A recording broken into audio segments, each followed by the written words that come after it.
Γεια σας και καλώς ήρθατε στο κανάλι μας.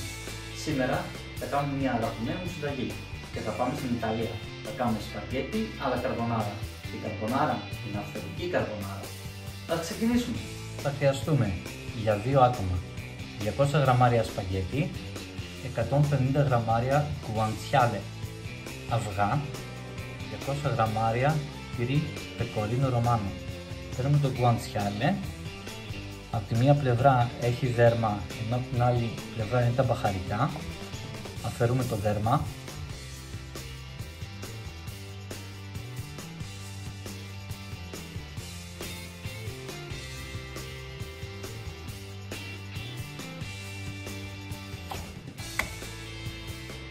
Κόβουμε το γκουαντσιάλε σε φετουλές.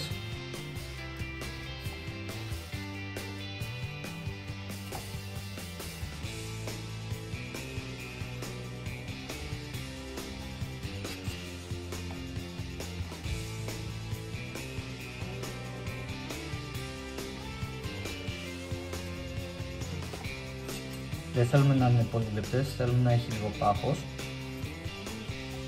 Και μετά κόβουμε πάλι λεπτές φέτες, γιατί θέλουμε να έχει και το λίπος αλλά και το κρέας. Το γκουαντσιάλε είναι από τα χοιρινά μάγουλα και είναι αυτό που χρησιμοποιείται για την καρμπονάρα. Αν δεν βρείτε γκουαντσιάλε μπορείτε να πάτε σε παντσέτα. Και τελευταία επιλογή είναι το μπέικον. Αλλά καλύτερα να βρείτε γκουαντσιάλε γιατί θα κάνει διαφορά.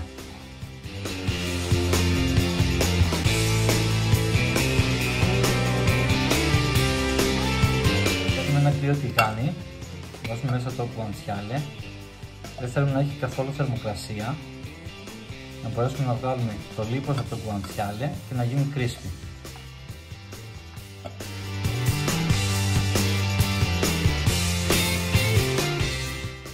Βάζουμε το τηγάνι πάνω στο μάτι, ανοίγουμε το μάτι σε πολύ χαμηλή θερμοκρασία. Άμα έχουμε 9 το βάζουμε στο 2 για να μπορέσουμε να αφήσουμε το γκουαντσιάλε να σιγουρμαγειρευτεί, να βγάλει το λίπος του και να γίνει μαλακό κρέας που έχει μέσα. Παίρνουμε τα αυγά μας, θέλουμε 2 αυγά για 2 άτομα, 2 κρόκους, συν ένα ολόκληρο αυγό. Εγώ θα χρησιμοποιήσω ένα εξτρά κρόκο για να δώσω πιο κρεμώδη υφή στην σάλτσα μου. Ξεχωρίσαμε τους κρόκους και τα σπράγια. Τα σπράγια δεν τα πετάμε, μπορούμε να τα κρατήσουμε κάλλιστα και να κάνουμε μαρέκα ή κάποιο άλλο γλυκό. Και πάμε τα αυγάδες και κάνουμε ομελέτα και θα βάλουμε μέσα τριμμένο πεκορίνο για να κάνουμε την αρχή της σάλτσας μας.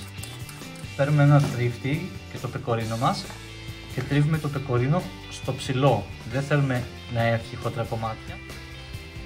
Παίρνουμε το πεκορίνο το οποίο έχουμε τρίψει, προσθέτουμε σιγά σιγά μέσα στα αυγά και ανακατεύουμε ώστε να λιώσει και να κάνει μία κρεμούλα. Θέλουμε η κρέμα μας να έχει αυτή τη σύσταση, να είναι ψιλοπηχτή αλλά όχι και πολύ νερουλή, γιατί μετά θα μπει και νερό από τα ζυμαρικά αλλά και το λίπος από το γκουαντσιάλε. Το γκουαντσιάλε μας έχει γίνει crispy, έχει βγάλει πάρα πολύ λάδι όπως βλέπετε. Και τώρα θα αφαιρέσουμε το γκουαντσιάλε από το τηγάνι, αλλά θα κρατήσουμε το λάδι. Παίρνουμε ένα πιάτο στο οποίο έχουμε βάλει χαρτί κουζίνας και παίρνουμε το γκουαντσιάλε να το βάλουμε να στεγνώσει. Έχουμε αφήσει να κρυώσει λίγο το λάδι που έχει βγάλει το γκουαντσιάλε, δηλαδή το λίπος από το γκουαντσιάλε. Το προσθέτουμε μέσα στα αυγά και ανακατεύουμε ώστε να ομογενοποιηθεί και να δώσουμε και μια θερμοκρασία στα αυγά. Βάζουμε τη μεγάλη μας κατσαρόλα όσο πιο μεγάλη έχουμε και πάρα πολύ νερό. Στη συγκεκριμένη μακαρονάδα βάζουμε λίγο αλάτι στο βρασμό, όχι πάρα πολύ, γιατί είναι πολύ αλμυρό το γκουαντσιάλε και το πεκορίνο. Δεν χρειάζεται να βάλουμε πολύ αλάτι στο νερό μας.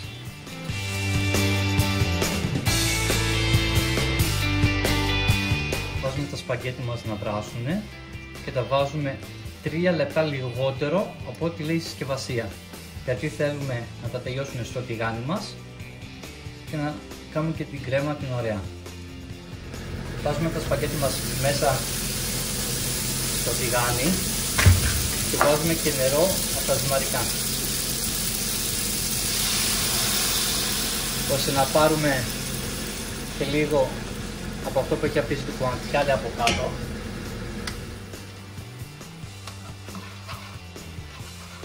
Και να συνεχίσουμε το βρασμό που είπαμε πριν. Γι' αυτό το κάνουμε και λιγότερο. Βλέπουμε πόση υγρασία έχει μέσα το τηγάνι μας και ανακατεύουμε και αναλόγως προσθέτουμε και άλλη υγρασία αν μας χρειάζεται. Τώρα εκτός φωτιάς παίρνουμε τα αυγά μας, αφήνουμε να πέσει λίγο στη θερμοκρασία αυτά ζυμαρικά για να μην μας γίνει ομελέτα η καρμπονάρα μας, γιατί αλλιώς θα έχουμε αυγά ψημένα μέσα και δεν θέλουμε να γίνει αυτό, θέλουμε να έχει μια κρεμόδη υφή και όχι ομελέτα.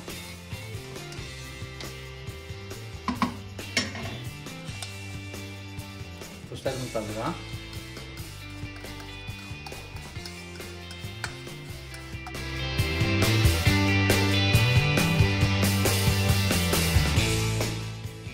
Και ανακατεύουμε ώστε να κάνουμε τη σάλτσα.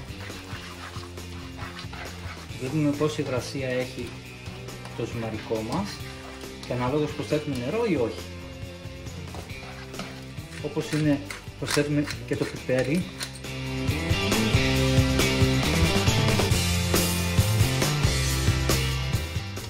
Και συνεχίζουμε το ανακάτωμα.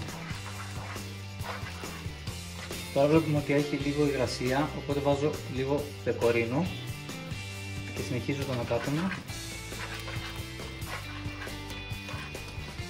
Και όσο πεκορίνο θα βάλω, τόσο πιο πολύ θα σφίγγει η σάλτσα. Παίρνουμε το τηγάνι και το ανακατεύουμε λίγο.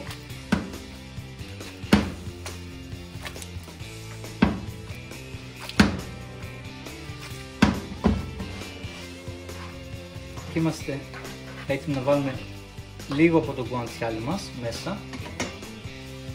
Δεν βάζουμε πολύ, το υπόλοιπο θα βγει από πάνω.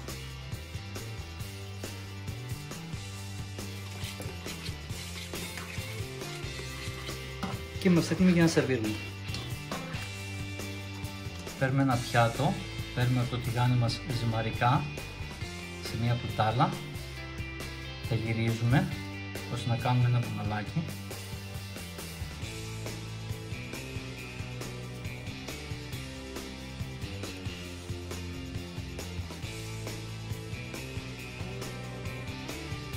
Τα προσθέτουμε στο κέντρο του πιάτου.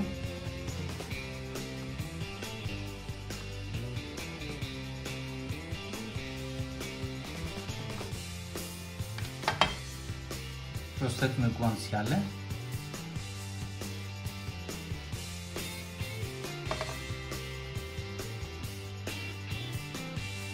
Ρίχνουμε λίγο πεκορίνο από πάνω.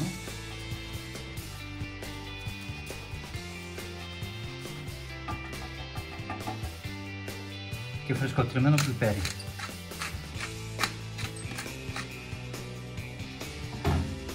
Προσθέτουμε από το τηγάνι και από την κρέμα μας λίγο από πάνω.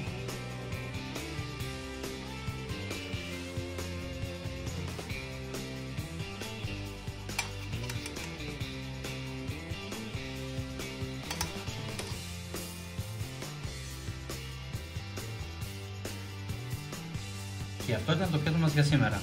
Ελπίζω να σας άρεσε.